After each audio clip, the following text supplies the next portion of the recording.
Welcome to the August edition of the DWM Newscast. I'm Tara Taffera, editor of DWM Magazine. And I'm Holly Biller.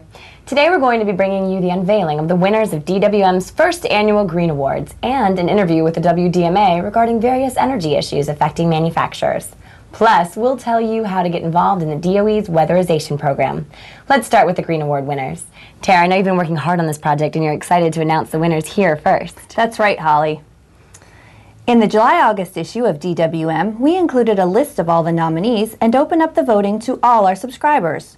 We were very pleased with the amount of people who went to the DWM website to vote in a variety of categories. For some product categories, such as hardware, you may not immediately think of a particular company when you think of green building, but Truth Hardware is very focused on environmental responsibility. Truth works to reduce waste, reduce materials, and recycle whenever possible. The company says it is also focused on being responsive and resourceful when it comes to green initiatives. So Truth was one company receiving special recognition. Now for the winners in all our categories. In the large manufacturer category, Marvin Windows and Doors in War Road, Minnesota. In the mid-sized manufacturer category, Comfort Line Inc. in Toledo, Ohio. In the small to mid-sized manufacturer category, Northeast Building Products in Philadelphia, Pennsylvania. In the door manufacturer category, Therma-Tru Doors in Maumee, Ohio. In the vinyl extrusion supplier category, Chelsea Building Products in Oakmont, Pennsylvania. In the glass restoration category, Glassweld Systems in Bend, Oregon. In the glass supplier category, PPG Industries in Pittsburgh, Pennsylvania. And in the spacer suppliers category, we have three winners: Sashlight in Westport, Connecticut, TruSeal in Beechwood, Ohio, and tied for third is EdgeTech IG in Cambridge, Ohio, and GED Integrated Solutions in Twinsburg, Ohio. Congratulations to all of the winners, and thanks to everyone for voting. We'll be sure to look to the October issue of DWM Magazine for the expanded information on all the winners. And now let's go to a commercial break for a word from one of our sponsors. Operators, hinges, rollers, handle sets, and locking systems. Truth Hardware's complete line of products are used by North America's leading window and door manufacturers. For all of your needs, contact Truth, North America's leading provider of quality operating hardware. Truth Hardware, better from every perspective. And we're back with some news that all manufacturers should be interested, particularly those focused on environmental issues. I met recently with Michael O'Brien, the new Executive Vice President of the Window and Door Manufacturers Association, and he informed me of his association's focus on legislative efforts. In fact, O'Brien is based in the WDMA's new DC office.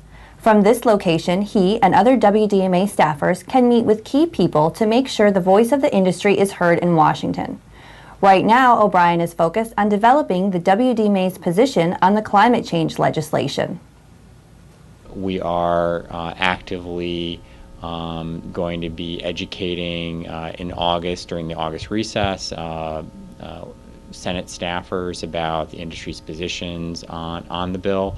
We'll be working with our broader coalition partners like the National Association of Manufacturers, which is leading the debate on cap and trade, and we will be focusing our efforts on the building code energy efficiency provisions.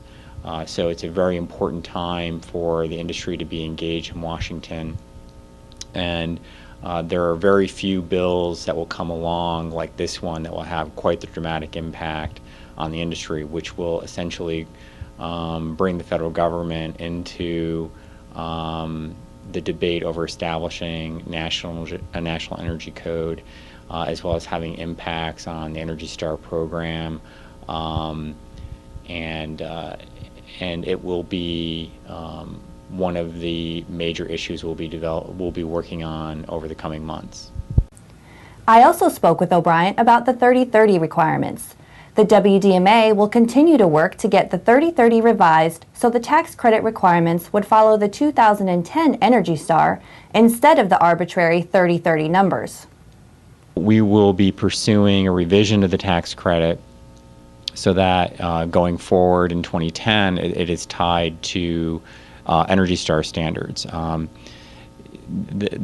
The very concerning thing about what happened with the 30/30 tax credit is that we don't want to see that precedent continued. We don't want to see standards not based on any hard data put in federal legislation or in regulation, because that will set a precedent, and such standards could wind up making their way into other pieces of legislation or regulations if we don't act now to make sure that in the future tax credits and other pieces of legislation are tied to established standards recognized by the industry, by the government, and by the general public. While the 30/30 requirements were included in the American Recovery and Reinvestment Act, the Act also included money to weatherize homes, and this includes certain types of installations of new windows. Ryan Ray, manager of NT Windows, a wholesale window manufacturer in Fort Worth, Texas, is very involved in the program. Ray, who utilizes EdgeTech's Super Spacer system, says his business has almost doubled since passage of the Recovery Act. This is due both to 30/30 and his involvement in the weatherization program. If you want to learn how you can get involved in the program, go to the website shown for everything you need to know, including a list of state contacts. You can also visit www.energy.gov and search for the word weatherization to find the states that have already received funding and the latest news regarding your state. And lastly, you can check out Tara's column in the September issue of DWM, which focuses on this topic. I hope more manufacturers are able to take advantage of this opportunity. Well, that about concludes our newscast for today. Thanks for watching. We'll see you again next time.